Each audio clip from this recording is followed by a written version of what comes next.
High বন্ধুরা, তোমরা সব কেমন আছো? তোমাদের কাছে আবার একটা ভিডিও নিয়ে এসেছি।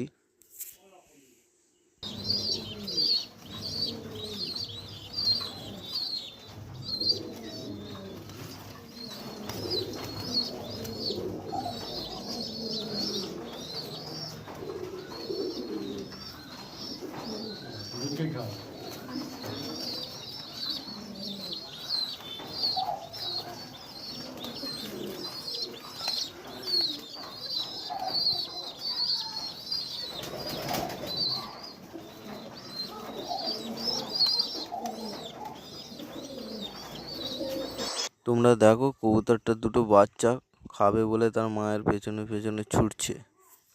এই এই ভিডিওটা যদি ভালো লাগে অতি অবশ্যই তোমরা লাইক, কমেন্ট ও সাবস্ক্রাইব করবে। কেউ নিতে ইচ্ছুক হলে অতি অবশ্যই কমেন্ট